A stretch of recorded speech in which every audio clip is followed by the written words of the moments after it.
ہم ہماری اوقات کے مطابق دیں گے، اشان کے مطابق ہمیں ادا کریں گے. اور حضور کیسا ادا کرتے ہیں کہ کسی شاعر کہتے ہیں کہ جھولی ہی میری تنگ تھی کیا مانگتا ان سے، جھولی ہی میری تنگ تھی کیا مانگتا ان سے، وہ تو کہتے رہے مانگ ذرا اور بھی کچھ مانگ. حضور دینے کے بعد اور کیا چاہیے، اور کیا چاہیے، یہ حضور کا انداز ہے. تو یہ کریں انشاءاللہ کہ حضور کو انشاءاللہ ہم ہماری اوقات کے مطابق دیں گے تو انشاءاللہ اپنی شان کے مطابق ہمیں ادا کریں گے انشاءاللہ. یہ کریں گے انشاءاللہ درود پاک کی جو ہے نا کثرت کریں گے. درود پاک پڑھ آپ روز درود پاک پڑھ سکتے ہیں.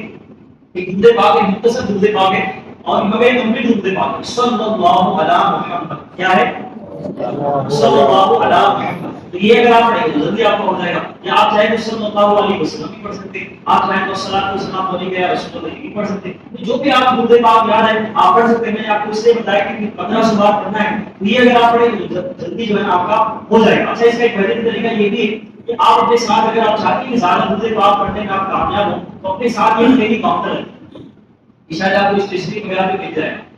اس کا فائدہ میں آپ کو ذاتی تجربہ اس کا بتاتا ہوں کہ جب یہ میرے ہاتھ میں رہتا ہے نا اس دن میں زیادہ درود پاک پڑھنے میں کامیاب ہوتا تھا. جی ہاں کیونکہ یہ درود پاک جو ہے نا یہ ہمیں یاد دلاتے رہتا ہے. ظاہر سی بات ہے میں اس کو بیٹھے ہوں تو کیا کام ہے درود پاک پڑھنے میں. اچھا اس کا ایک فائدہ یہ بھی کہ آپ چلتے پھرتے آپ گاڑی چلا رہے ہیں دماغ میں بیٹھے کچھ بھی آپ کریں آپ چلتے پھرتے اٹھتے بیٹھتے جو ہے نا درود پاک پڑھ سکتے ہیں. یہ آپ کی یاد دلانا ہے. آپ یقین کریں آپ اس کو ایک بار لے کے ایک دن اپنے ساتھ رکھیں اس کو اپنے پہ پہن کے رکھیں. آپ یقین کریں اس دن اور اس سے پہلے کے دن آپ کو فرق دکھے گا کہ پہلے میں کتنا درود پاک پڑھتا تھا اور جب سے میں اس کو میرے ہاتھ ساتھ میں رکھنے لگا ہوں جب سے میں کتنا درود پاک پڑھنے لگا ہوں. تو نیت ہے کہ انشاءاللہ یہ ڈیلی کاؤنٹر کی جو ہے نا اس کو بھی آپ اپنے ساتھ رکھیں گے انشاءاللہ کریم. صلو علی الحبیب صلی اللہ علیہ محمد صلی اللہ علیہ وسلم. اس طرح پیارے ساتھی میرے معنی ملاد میں کہ ہمیں جو ہے نا پیارے آقا صلی اللہ علیہ وسلم کا کثرت سے ذکر بھی کرنا چاہیے کیونکہ جو بتایا جاتا ہے کہ جو کسی سے محبت کرتا ہے تو اس کا کثرت سے ذکر بھی کرتا ہے. بھی الحمدللہ پیارے آقا صلی اللہ علیہ وسلم سے محبت کرتے ہیں تو حضور صلی اللہ علیہ وسلم کا کثرت سے ذکر بھی کریں. اعلیٰ حضرت رحمۃ اللہ تعالیٰ نے بڑی پیاری بات آپ کہتے ہیں کہ جو نہ بھولا ہم غریبوں کو رضا، جو نہ بھولا ہم غریبوں کو رضا، یاد اس کی اپنی عادت کی تھی. اپنی عادت میں شامل کرے حضور کی یاد. کوئی بھی دن ہمارا حضور کی یاد کے بغیر نہ ہو سکتا بلکہ اللہ کرے بس ہمارا دن رات اتنا بیٹھا بس حضور کی یاد حضور کی یاد.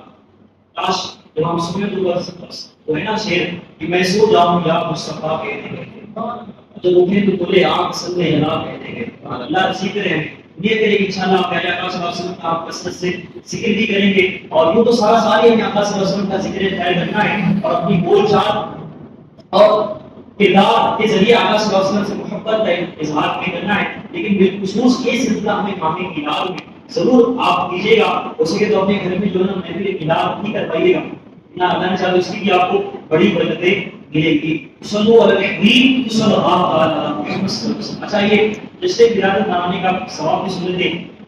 حضرت شیخ عبدالحق محدث دہلوی رحمۃ اللہ تعالی فرماتے ہیں کہ نبی کریم صلی اللہ علیہ وسلم کی ولادت کی رات خوشی منانے والوں کو اس خوشی منانے والوں کو اس نیکی کا بدلہ یہ ملے گا کہ اللہ کریم انہیں اپنے فضل و کرم سے جنت النعیم میں داخل فرمائے گا. سبحان اللہ سبحان اللہ. اور مسلمان ہمیشہ سے محفل میلاد کا اہتمام کرتے ہیں، ولادت کی خوشی میں دعوتیں دیتے ہیں، کھانا پکواتے ہیں اور خوب صدقہ و خیرات کرتے ہیں، خوب خوشی کا اظہار کرتے ہیں اور دین کھول کر خرچ کرتے ہیں. آپ صلی اللہ علیہ وسلم کی ولادت باسعادت کا ذکر اہتمام سے کرتے ہیں اور ان تمام نیک اور اچھے اعمال کی برکت سے ان لوگوں پر اللہ کریم رحمتیں اس کی رحمتیں اور برکتیں اترتی ہیں. لہٰذا ہمیں بھی چاہیے کہ شریعت کے دائرے میں رہتے ہوئے خصوصیت کے ساتھ خوشی اس مبارک مہینے کو بلکہ پوری زندگی بھر کو نیت کریں. انشاءاللہ آپ سے میری زندگی حضور کی جس طرح حضور کی زندگی کو جس طرح حضور چاہتے ہیں ایسی گزرے گی انشاءاللہ. یہ پیارے صاحب جیسا آپ نے کہا سنا ہمیں زندگی کا کچھ بھی بھروسہ نہیں. آئے دن ہم خبر سنتے رہتے ہیں فلاں کا انتقال ہو گیا فلاں کا انتقال ہو گیا. ایک دن ہمارے لیے یہ اعلان کیا جائے گا کہ ہمارا بھی انتقال ہوگا. دیکھیے قبرستان تو آپ بہت سارے قبرستان میں اس آپ کا جانا ہوگا. شاید کوئی بھی ایسا قبرستان نہیں ہوگا جہاں پر صرف جو ہے نا وہ چھوٹے بچے دفن. کوئی بھی ایسا قبرستان نہیں ہوگا جہاں پر صرف نوجوان دفن. کوئی بھی شاید ایسا قبرستان نہ ہو جہاں پر صرف بزرگ دفن. کوئی بھی ایسا قبرستان نہیں ہوگا کہ جہاں پر صرف اسلامی بھائی دفن. سب ہر قسم کے لوگ آپ کو ملیں گے. چھوٹے بھی دنیا سے جا رہے ہیں، بڑے بھی جا رہے ہیں، نوجوان بھی جا رہے ہیں، بزرگ بھی جا رہے ہیں، اسلامی بہنیں بھی جا رہی ہیں. بلکہ کئی تو ایسے بھی واقعات سنتے ہیں کہ بچہ پیدا ہوتے ہی انتقال ہو گیا، بلکہ کئی تو انتقال ہوتے لیکن مردہ ہی پیدا ہو گئی. ہماری زندگی کا بھی کچھ بھروسہ نہیں ہے، پہلے سے نہ جانے کا کہ سانسوں کی مالا ختم ہو جائے. دیکھیے زندگی جو ہے نا یہ برف کی طرح پگھل گئی، جی برف کی طرح پگھل گئی اور کتنی پگھل چکی ہمیں نہیں معلوم، کسی کو نہیں پتا. ہو سکتا ہے یہاں پر جو بیٹھا ہوا سب سے پہلے جو چھوٹا بچہ ہے، اللہ ہم سب کو لمبی عمر دے، ایک مثال سمجھانے کے لیے مثال دے رہا ہوں آپ کو. ہو سکتا ہے جو سب سے چھوٹی عمر کا بچہ یہاں پر بیٹھا ہو سکتا ہے سب سے پہلے یہ دنیا سے جانا والا ہو. کچھ بھروسہ نہیں نا زندگی کا. دیکھیے جیسا میں نے آپ کو بتایا کہ زندگی جو ہے نا برف طرح پگھل گئی، ہمیں معلوم نہیں. دیکھیے فون میں جب ریچارج ختم ہونے والا ہوتا ہے تو ریچارج ختم ہونے سے 8 دن 10 دن پہلے، ایک ہفتے پہلے جو ہے نا میسج آنا شروع ہو جاتا ہے کہ آپ کا ریچارج فلاں تاریخ کو ختم ہونے والا ہے. بلکہ شاید میرے خیال سے جہاں تک مجھے یاد آ رہا ہے ٹائم بھی بتا دیتے کتنے بج کے 2 منٹ پہ آپ کا ریچارج ختم ہو جائے گا. آپ چاہتے ہیں کہ جو سروس وغیرہ ہمارا اس کو اس کا فائدہ اٹھائے تو آپ ریچارج کرا دیں اتنی تاریخ. لیکن زندگی ختم ہونے سے پہلے کوئی میسج نہیں آئے گا، کوئی نوٹیفیکیشن نہیں آئے گا کہ بھائی اتنے دن بچے ہوئے ہیں، فلاں تاریخ کو فلاں بجے فلاں منٹ پہ آپ کا دنیا سے جانے والے ہیں، لہٰذا اپنی قبل آخرت کی تیاری شروع کر دیں. فون میں جب 20% بیٹری بچتی ہے تو نوٹیفیکیشن آتا ہے چالو لگائیے بیٹری لو بول کے آپ. لیکن زندگی ختم ہونے سے پہلے کوئی نہیں آئے گا بھائی زندگی لو ہو گئی، ختم ہی ہونے والی ہے زندگی.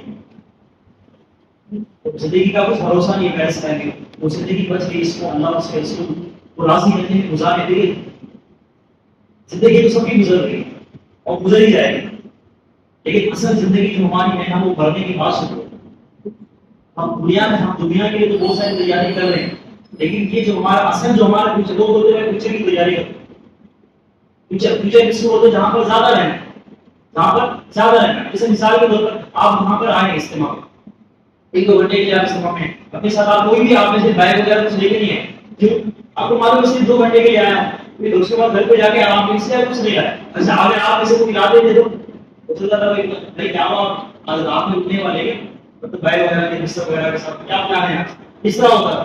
لیکن ہم کو یہ لائٹ کہ ہم اللہ تعالیٰ نے عدم دیا تھا، ہمیں پتا تھا 2 گھنٹے کے لیے آنا ہے، اس لیے ہم کچھ تیاری کے ساتھ نہیں آئے. دیکھیے پیارے اسلام بھائیوں، اسی طرح دنیا سے جب ہم جانے والے ہیں تو اس کی بھی جو ہے ہمیں تیاری کرنی چاہیے کہ صلو علی الحبیب صلی اللہ علیہ وسلم. تو اسی طرح ہمیں جو ہے فیوچر جو ہمارا اثر ہے جو مرنے کے بعد ہے اس کے لیے ہمیں کیونکہ زیادہ فیوچر کس کو جس کو جہاں پر زیادہ رہنا ہے.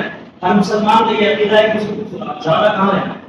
دنیا میں تو ہم بہت کم وقت کے لیے، اصل تو ہمارا فیوچر کی آخرت ہے، ہم اس کی بھی تیاری دنیا میں رہتے رہتے اپنے آخرت کی بھی تیاری کرنی ہے. آپ چاہتے ہیں کہ دنیا میں رہتے رہتے دنیا کی ضروریات، دنیا کی ضروریات کے ساتھ ساتھ اپنے آخرت کی تیاری کریں تو آپ بھی دعوت اسلامی کی پیاری اور دینی ماحول سے وابستہ ہوتے ہیں. دعوت اسلامی میں جو 12 دینی کام ہوتے ہیں اس میں بھی آپ عملی طور پر شرکت کریں. ہر مہینے کم سے کم 3 دن قافلے میں سفر کرنے کی نیت کریں. ہر جمعرات کو جو اجتماع ہوتا ہے اس میں خود بھی آئیں، دوسروں کو بھی لائیں. اسی طرح اپنے گھر میں جو ہے نا وہ ہو سکے تو ایکسچینج چینل چلائیں. دعوت اسلامی کا ٹی وی چینل ہے جو اسلام چینل ہے، اس کو ہو سکے تو اپنے گھر میں چلائیں. ماشاءاللہ بچوں کے لیے پروگرام آتے ہیں، بزرگوں کے لیے آتے ہیں، اسلامی بہنوں کے لیے بھی آتے ہیں، سب کے لیے آتے ہیں. ہو سکے تو اس کو اپنے گھر میں چلائیں اور اپنے آخرت کی تیاری کریں. صلو علی الحبیب صلی اللہ علیہ وسلم. پیارے اسلامی بھائیوں، آئیے میرے اہل سنت دامت برکاتہ العالیہ کی تحریری مدنی مذاکرہ اس 43 تب وقت میں نماز کا طریقہ صفحہ نمبر 11 سے نماز باجماعت پڑھنے کے تعلق کچھ مدنی کو سنتے ہیں. نمبر 1، اگر پورے خواب یعنی لمبی نیند سے خواب کرتا ہے تکیہ نہ بچھونا نہ بچھا کہ بے تکیہ اور بے بستر سونا بھی سنت ہے. بغیر تکیہ اور بغیر بستر کے سونا بھی کیا ہے؟ سنت ہے. اسی طرح سوتے وقت دل کو خیال جماعت سے خوب متعلق رکھ فکر کی نیند غافل نہیں ہوتی. اس طرح کھانا حد تک امکان بہت جلدی کوشش کرے کھانے کی. اسی طرح سب سے بہتر علاج یہ ہے کہ بھوک سے جو ہے نا بھوک سے کم کھائیں. پھر پیٹ بھر کر قیام اللیل یعنی رات بھر کی عبادت کا شوق رکھنا. یہ ایسا ہے کہ ایسی عورت جس سے بچہ نہ پیدا ہو اسے بچے رکھنے کی بچہ مانگنے کی امید کرنا. اس طرح بتایا جاتا ہے کہ جو بہت کھائے گا وہ بہت سوئے گا، اور جو بہت پیے گا جو بہت کھائے گا وہ بہت پیے گا، اور جو بہت پیے گا وہ بہت سوئے گا، اور جو بہت سوئے گا اپنے آپ ہی خیر و برکت ہوئے گا. مبارک ہے کہ جو ہوتا ہے وہ ہوتا ہے. اللہ پاک ہمیں باجماعت نماز پڑھنے کی توفیق عطا فرمائے. مزید انشاءاللہ باجماعت جماعت کے حوالے سے تبلیغ کو انشاءاللہ ہمیں تربیتی حلقے میں بیان کی جائے گی، لہٰذا اس کو سننے کے لیے آپ ضرور تربیتی حلقے میں شرکت فرمائیں. صلو علی الحبیب صلی اللہ تعالی علیہ وسلم. آئیے میرے ساتھ دعوت اسلامی متواصل کو بڑے اجتماع میں پڑھائے جانے والے 6 درود پاک اور 2 دعائیں پڑھ لیتے ہیں. ابھی جو درود پاک پڑھایا جا رہا ہے اس کی فضیلت میں آتا ہے کہ بزرگوں نے فرمایا جو شخص ہر شب جمعہ جمعہ اور جمعرات کی درمیانی رات اس درود شریف کو پابندی سے کم از کم 1 مرتبہ پڑھے گا، موت کے وقت سرکار مدینہ صلی اللہ علیہ وسلم کی زیارت کرے گا. اور قبر میں داخل ہوتے وقت بھی یہاں تک کہ وہ دیکھے گا کہ حضور صلی اللہ علیہ وسلم اسے قبر میں اپنے رحمت بھرے ہاتھوں سے اتار رہے ہیں. آئیے پڑھ لیتے ہیں. اللہم صلی وسلم وبارک علی سیدنا محمد النبی الأمي الحبيب العالي القدر العظيم الجليل وعلى آله وصحبه وسلم.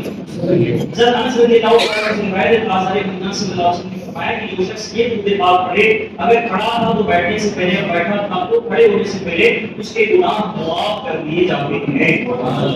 اللہم صلی علی سیدنا مولانا محمد وعلى آلہ وسلم. جو یہ درود پاک پڑھتا ہے اس پر رحمت کے 70 دروازے کھول دیے جاتے ہیں. صلی اللہ علی محمد.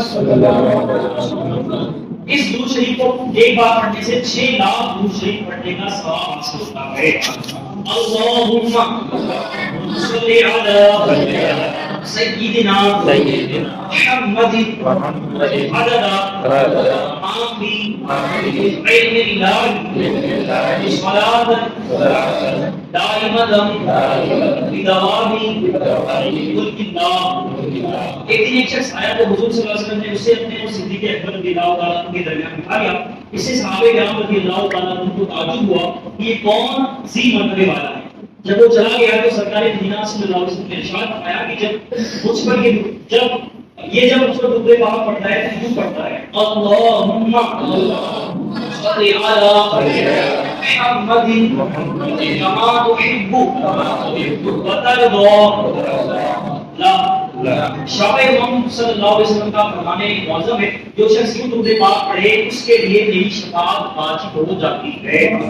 اللہم صلی علی محمد وانزلہ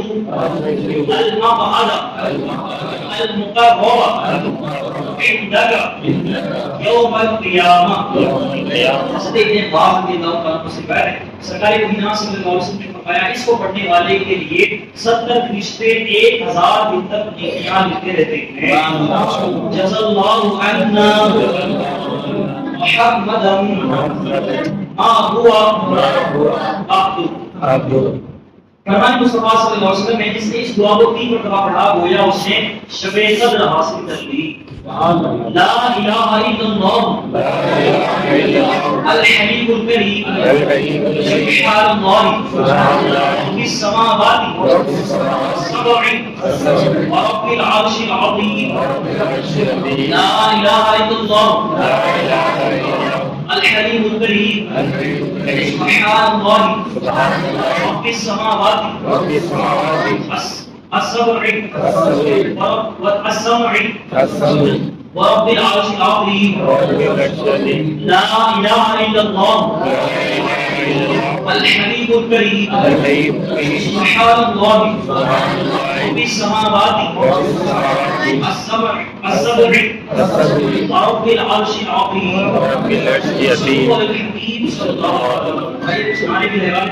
سرکار کی آمد دلدار کی آمد سردار کی آمد سالار کی آمد مختار کی آمد، غمخوار کی آمد، آجدار کی آمد، شاندار کی آمد، شہریار کی آمد، اچھے کی آمد، پیارے کی آمد، ذیشان کی آمد، مرحبا یا مصطفیٰ، مرحبا یا مصطفیٰ، صلی اللہ علیہ وسلم، صلی اللہ علیہ وسلم.